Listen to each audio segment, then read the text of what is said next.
saveur divine. Cette bonne nouvelle du royaume sera prêchée dans le monde entier pour servir de témoignage à toutes les nations. Alors viendra la fin. Ce pain céleste vous est présenté par Immaculée Niraneza.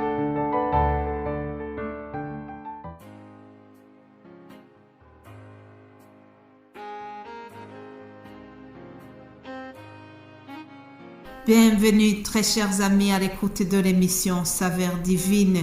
Que la paix de notre Seigneur soit avec vous. J'espère que vous allez bien là où vous vous trouvez, chacun dans son pays. Ensemble, nous sommes connectés par le Saint-Esprit, c'est merveilleux. Chaque fois, je bénis le Seigneur pour ce fait d'être éparpillés au niveau géographique, mais être tous unis, pouvoir être d'un commun accord, comme nous avons le thème qui parle du commun accord dans la prière. Nous allons continuer justement ce thème que je vous ai annoncé hier. Nous sommes partis du verset 14, Actes des Apôtres, chapitre 1 au verset 14, mais permettez-moi de lire à partir du verset 12 pour que je puisse encore vous donner le contexte. C'est dans l'attente de la venue du Saint-Esprit qui a été promis. C'est la période donc qui suit le fait que Jésus-Christ ressuscité a été enlevé. Donc nous avons les apôtres qui sont maintenant dans cette période de transition, on va dire. Lisons la parole de Dieu, Actes des Apôtres, chapitre 1, verset 12, il est écrit ceci. Alors, ils retournèrent à Jérusalem de la montagne appelée des Oliviers, qui est près de Jérusalem à la distance d'un chemin de sabbat. Quand ils furent arrivés, ils montèrent dans la chambre haute où ils se tenaient d'ordinaire. C'était Pierre, Jacques, Jean, André, Philippe, Thomas, Barthélemy, Matthieu, Jacques, fils d'Alphée, Simon le Zélote et Jude, fils de Jacques. Tous, d'un commun accord, persévéraient dans la prière avec les femmes et Marie, mère de Jésus, et avec les frères de Jésus. Amen. Jusqu'ici la lecture. Nous venons de lire que les apôtres se sont mis dans la chambre haute.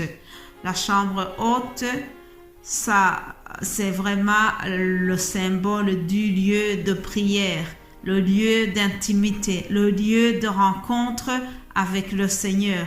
Il faut que les chrétiens, toi qui m'écoutes, j'espère que tu as une chambre ou un lieu privilégié où tu as décidé de rencontrer ton Seigneur, où tu as choisi pour être en intimité avec le Seigneur. Il est bien que nous ayons chacun un endroit qu'on peut appeler la chambre haute, mais où on se tient à part et on décide de prier, d'être en communion avec le Seigneur. Un moment, un lieu privilégié, un lieu à part. C'est ça notre chambre haute. Alors, les apôtres étaient dans ce lieu-là. Alors, au 14, nous voyons qu'ils étaient tous d'un commun accord et ils persévéraient dans la prière. Mais bien-aimés de Dieu, oui, c'est bien de prier, c'est bien d'aller dans des réunions à l'église. Toutes ces activités que nous faisons dans le but de prier, c'est très bien.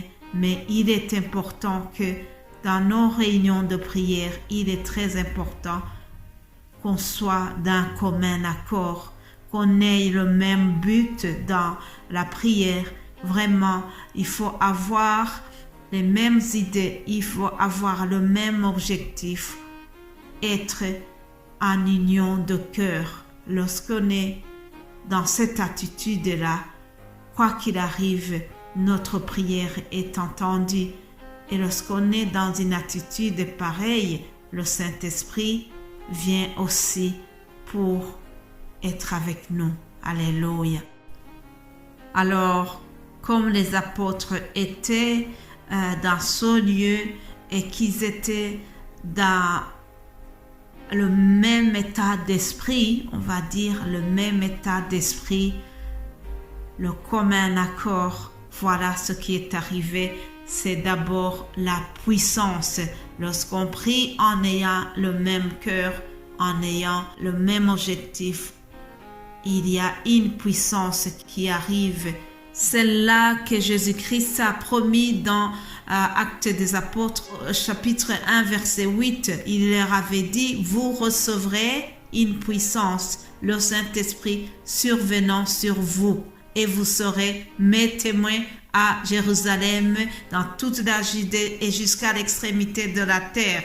Cela a été réalisé. La promesse que Jésus-Christ avait donnée a été réalisée. Voilà ce qui est arrivé. Par exemple, lorsque Pierre venait d'avoir cette puissance, il a pu témoigner de Jésus-Christ. Auparavant, il a eu peur de dire qu'il connaît Jésus. Vous savez que une petite servante lui a demandé s'il faisait partie de l'équipe des disciples de Jésus, Pierre a carrément renié. Il a dit qu'il ne connaissait pas ce monsieur. Donc, comme il n'était pas encore rempli de puissance, il a eu peur. Mais une fois qu'il était rempli de la puissance de l'Esprit Saint, il est devenu un autre homme. Rappelez-vous, je vous ai dit que la résurrection a été vraiment un nouveau départ. La résurrection de Jésus-Christ a transformé ces hommes-là. Ils étaient animés dans notre esprit. Ils étaient fiers. Ils étaient remplis de puissance, de témoigner. Et celui qui avait eu la peur et la honte de dire qu'il connaissait Jésus a changé complètement. Écoutez comment Pierre, rempli de puissance, s'est tenu devant les Israélites et il a témoigné puissamment de Jésus en leur disant, Acte 2, verset 22, écoutez le témoignage puissant de Pierre. Il a dit, Hommes israélites, écoutez ces paroles.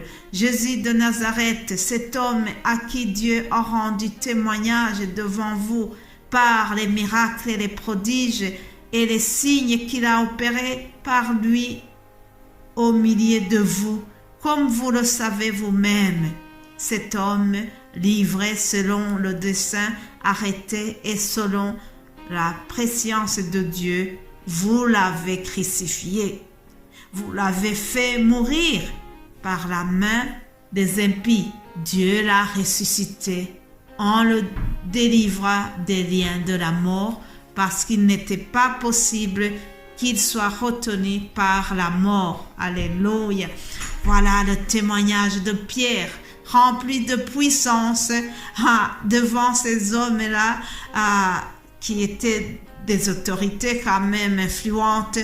Il pouvait avoir peur d'eux, mais comme Pierre était transformé, comme c'était un nouvel homme, comme il était rempli de puissance, comme il était rempli du Saint-Esprit, il a témoigné. Il leur a fait des reproches. Autrement dit, il est en train de leur dire, vous l'avez crucifié, même s'il était mort, maintenant il est vivant. Alléluia. Il était impossible que la mort le retienne. Alléluia. Rappelez-vous que ces mêmes personnes avaient payé aux gens pour qu'ils aillent annoncer que Jésus-Christ n'était pas ressuscité. Et pourtant, le mensonge n'a pas tenu. Oui, la vérité a triomphé et Pierre, rempli de puissance, a témoigné de Jésus-Christ. Il a témoigné de cet homme qu'il avait renié. Parce qu'il était rempli d'une puissance spéciale. Et tout cela est venu de la prière qu'ils avaient fait en ayant le même esprit, en étant de commun accord. Ils étaient remplis vraiment de force de Dieu venant de la chambre haute. Mon frère, ma sœur, toi qui viens de m'écouter, vraiment, je souhaite que nous puissions aussi avoir des moments pareils, avoir des partenaires de prière avec qui nous pouvons prier et être remplis de puissance, comme cela a été promis. Si nous prions en étant de commun accord, certainement que le Saint-Esprit va descendre et Jésus-Christ sera au milieu de nous comme il l'a promis. Voilà, chers amis, je m'arrête ici et nous allons continuer demain par la grâce de Dieu. Soyez bénis abondamment. Amen, amen.